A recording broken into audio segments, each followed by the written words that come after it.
ಸ್ನೇಹಿತರೆ, ಉದ್ದ, ದಪ್ಪ ಮತ್ತು ಕಪ್ಪು ಕೂದಲು ನಿಮ್ಮದಾಗಬೇಕಾ? ಹಾಗಾದರೆ ನಿಮ್ಮ ಕೂದಲಿನ ಆರೈಕೆಯಲ್ಲಿ ಈ ಸರಳ ಸೂತ್ರಗಳನ್ನು ತಪ್ಪದೇ ಪಾಲಿಸಿ. ಕೂದಲು ಉದುರುವಿಕೆ ಕಡಿಮೆಯಾಗಿ ನೈಸರ್ಗಿಕ ಹೊಳಪು ಹೆಚ್ಚಾಗುತ್ತದೆ. ಸ್ನೇಹಿತರೆ, ಹೊಸಬ್ರು ಯಾರಾದರೂ ನಮ್ಮ ಚಾನಲ್ನ ಭೇಟಿಯಾಗಿದ್ರೆ ಈಗಲೇ ಸಬ್ಸ್ಕ್ರೈಬ್ ಮಾಡಿಕೊಂಡು ವಿಡಿಯೋಗೆ ಒಂದು ಲೈಕ್ ನೀಡಿ. ನಿಮ್ಮ ಅನಿಸಿಕೆ ಏನೇ ಇದ್ದರೂ ಕಮೆಂಟ್ ಮೂಲಕ ತಪ್ಪದೇ ತಿಳಿಸಿ. ಎಲ್ಲ ವೇಳೆಗಳಲ್ಲಿ ಕೂದಲು ತೇವವಾಗಿರಬೇಕು. ಅದಕ್ಕೋಸ್ಕರ ವಾರಕ್ಕೊಂದು ಸಲ ಕಂಡೀಷನಿಂಗ್ ಮಾಸ್ಕ್ಗಳನ್ನು ಹಾಕಿಕೊಳ್ಳಿ. ಅದು ಸಾಧ್ಯವಾಗದಿದ್ದ ಪಕ್ಷದಲ್ಲಿ ಒಂದು ಕೆಲಸ ಮಾಡಿ. ತೇವದ ತಲೆಗೆ ಕೊಂಚ ಸಾಸಿವೆ ಎಣ್ಣೆ ಹಚ್ಚಿಕೊಂಡು 5 ನಿಮಿಷಗಳ ನಂತರ ತೊಳೆದು ಬಿಡಿ. ತೇವದೊಂದಿಗೆ ತಲೆ ಕೂದಲು ಹೊಳಪು ಪಡೆಯುತ್ತದೆ. ತಲೆಗೆ ಸ್ನಾನ ಮಾಡಿದ ನಂತರ ಒದ್ದೆ ಕೂದಲನ್ನು ಬಾಚಬೇಡಿ. ಒದ್ದೆಯಲ್ಲಿ ಕೂದಲು ಹೆಚ್ಚಾಗಿ ಉದುರುತ್ತದೆ. ಯಾವಾಗಲೂ ಕೂದಲನ್ನು ಸ್ವಚ್ಛವಾಗಿ ಇಟ್ಟುಕೊಳ್ಳಿ. ಕೂದಲು ಸ್ವಚ್ಛವಾಗಿದ್ದರೆ ಹೊಟ್ಟು ತುರಿಕೆ ಕಡಿಮೆಯಾಗಿ ಕೂದಲು ಉದುರುವುದು ಕಡಿಮೆಯಾಗುತ್ತದೆ.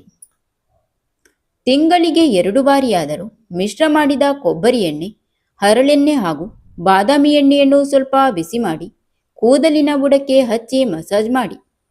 ತಲೆಯಲ್ಲಿ ಹೊಟ್ಟು ಏಳುತ್ತಿದ್ದರೆ ಮಸಾಜ್ ಮಾಡುವ ಎಣ್ಣೆಗೆ ಸ್ವಲ್ಪ ಕರ್ಪೂರದ ತುಂಡುಗಳನ್ನು ಸೇರಿಸಿಕೊಳ್ಳಿ. ಕೊಬ್ಬರಿ ಎಣ್ಣೆಯು ಕೂದಲು ಸಿಕ್ಕುಗಟ್ಟುವುದರಿಂದ ತಡೆಯುತ್ತದೆ, ಕೂದಲಿಗೆ ತೇವಾಂಶವನ್ನು ನೀಡುತ್ತದೆ ಹಾಗೂ ಕೂದಲನ್ನು ಕಾಂತಿಯುತವಾಗಿ ಹೊಳೆಯುವಂತೆ ಮಾಡುತ್ತದೆ. ಆದರೆ ಇದು ಕೂದಲು ಬೆಳೆಯಲು ಸಹಾಯ ಮಾಡುವುದಿಲ್ಲ. ಆದ್ದರಿಂದ ಕೂದಲು ಕಾಂತಿಯುತವಾಗಿ ಇರುವುದರ ಜೊತೆಗೆ ಒತ್ತಾಗಿ ಬೆಳೆಯಬೇಕಾದರೆ ಕೊಬ್ಬರಿ ಎಣ್ಣೆ, ಬಾದಾಮಿ ಎಣ್ಣೆ ಹಾಗೂ ಹರಳೆಣ್ಣೆಯನ್ನು ಮಿಶ್ರ ಮಾಡಿಟ್ಟುಕೊಂಡು ತಿಂಗಳಿಗೆ ಒಮ್ಮೆಯಾದರೂ ಕೂದಲು ಹಾಗೂ ತಲೆಬುರುಡೆಗೆ ಹಚ್ಚಿ ಚೆನ್ನಾಗಿ ಮಸಾಜ್ ಮಾಡಿ. ತಲೆ ಕೂದಲಿಗೆ ಜೇನು ಮಾಡುವ ಉಪಕಾರ ಅಷ್ಟಿಷ್ಟಲ್ಲ. ಬಕೆಟ್ ನೀರಿನಲ್ಲಿ 2 ಚಮಚದಷ್ಟು ಜೇನು ಹಾಕಿ ಈ ನೀರಿನಿಂದ ತಲೆಯನ್ನು ಚೆನ್ನಾಗಿ ತೊಳೆಯಿರಿ. ಕೂದಲು ಮೃದುತ್ವದ ಜೊತೆಗೆ ಪ್ರತ್ಯೇಕ ಕಾಂತಿಯನ್ನು ಗಳಿಸುತ್ತದೆ. ಕಡಿಮೆ ಬೆಲೆಯಲ್ಲಿ ಸುಲಭವಾಗಿ ಲಭ್ಯವಿರುವ ಹೆನ್ನ ಹಾಕಿಕೊಳ್ಳುವುದನ್ನು ರೂಢಿಸಿಕೊಳ್ಳಿ. ಕಂಡೀಷನಿಂಗ್ನೊಂದಿಗೆ ನೆರೆ ಕೂದಲಿನ ಸಮಸ್ಯೆ ಇರುವುದಿಲ್ಲ. ನಿಮ್ಮ ಕೂದಲಿನ ತತ್ವ ಮುಖಾಕೃತಿಗೆ ಸರಿ ಹೋಗುವ ಕೇಶಾಲಂಕಾರವನ್ನೇ ಆಯ್ಕೆ ಮಾಡಿಕೊಳ್ಳಿ. ಜೀವನ ವಿಧಾನವನ್ನು ದೃಷ್ಟಿಯಲ್ಲಿಟ್ಟುಕೊಳ್ಳಿ. ಹೊಸ ಹೇರ್ ಸ್ಟೈಲ್ ಪ್ರಯತ್ನಿಸುವುದಕ್ಕೆ ಮೊದಲು ಆತುರ ಪಡದೆ ನಿಪುಣರ ಸಲಹೆ ಪಡೆಯಿರಿ. ಡ್ರೈಯರ್, ರೋಲರ್, ಐರನ್ ಬಳಸುತ್ತಿರುವಾಗ ಕೂದಲಿಗೆ ಜಾಸ್ತಿ ಬಿಸಿ ಸೋಕದಂತೆ ನೋಡಿಕೊಳ್ಳಬೇಕು. ಭವಿಷ್ಯದಲ್ಲಿ ಉದುರಿ ಹೋಗುವ ಕೂದಲನ್ನು ಸಂರಕ್ಷಿಸಿಕೊಳ್ಳಬೇಕಾದ ಪರಿಸ್ಥಿತಿ ಬಾರದಿರಬೇಕೆಂದರೆ ಸಾಧ್ಯವಾದಷ್ಟು ಇವನ್ನು ಬಳಸದಿರುವುದೇ ಒಳ್ಳೆಯದು. ನಿಮ್ಮದು ಉದ್ದವಾದ ಇಲ್ಲವೇ ಒತ್ತಾದ ಕೂದಲಾದರೆ ಸಿಕ್ಕು ಬಿಡಿಸಿಕೊಳ್ಳುವುದು ಬಹಳ ಕಷ್ಟವಾಗುತ್ತದೆ. ಹಾಗಿದ್ದಲ್ಲಿ ಏನು ಮಾಡಬೇಕೆಂದರೆ ಸಣ್ಣ ಕಪ್ ಕಂಡೀಷನರ್ ತೆಗೆದುಕೊಂಡು ಅದಕ್ಕೆ 10 ಕಪ್ ನೀರು ಸೇರಿಸಿ ಅದನ್ನು ಸ್ಪ್ರೇ ಬಾಟಲ್ನಲ್ಲಿ ಸಂಗ್ರಹಿಸಿಟ್ಟುಕೊಳ್ಳಿ. ಸಿಕ್ಕು ಬಿಡಿಸಿಕೊಳ್ಳಬೇಕಾಗಿ ಬಂದಲ್ಲಿ ಕೂದಲಿಗೆ ತುಸುವೆ ಸ್ಪ್ರೇ ಮಾಡಿಕೊಂಡರೆ ನಿಮ್ಮ ಕೆಲಸ ಸುಲಭವಾಗುತ್ತದೆ.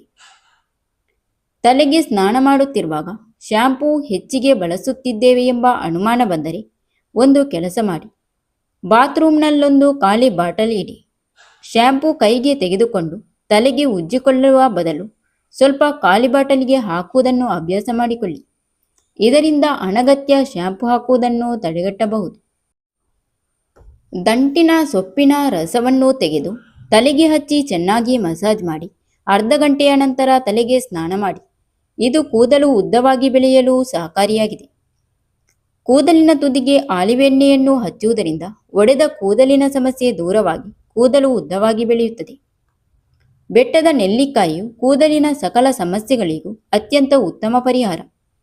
ಬೆಟ್ಟದ ನೆಲ್ಲಿಕಾಯಿಯ ರಸವನ್ನು ಕೂದಲು ಹಾಗೂ ಕೂದಲಿನ ಬುಡಕ್ಕೆ ಹಾಕಿ ಚೆನ್ನಾಗಿ ತಿಕ್ಕಿ ಅರ್ಧ ಗಂಟೆಯ ನಂತರ ತಲೆಗೆ ಸ್ನಾನವನ್ನು ಮಾಡಿ. ಇದರಿಂದ ಕೂದಲು ಒತ್ತಾಗಿ ಬೆಳೆಯುವುದಲ್ಲದೆ ಕಪ್ಪಾಗಿ ಕಾಂತಿಯುತವಾಗಿರುತ್ತದೆ.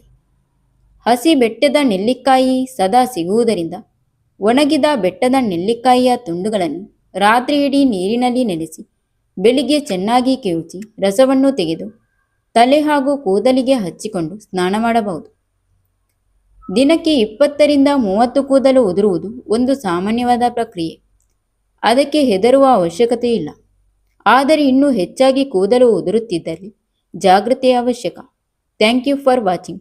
ಸ್ನೇಹಿತರೆ, ಇಂತಹ ಬ್ಯೂಟಿ ಟಿಪ್ಸ್ಗಳಿಗಾಗಿ ನಮ್ಮ ದಿವ್ಯಾಸ್ ಬುಕ್ಸ್ ಆಫ್ ಯೂಟ್ಯೂಬ್ ಚಾನಲ್ನ ಸಬ್ಸ್ಕ್ರೈಬ್ ಮಾಡೋದನ್ನು ಮರೆಯಬೇಡಿ.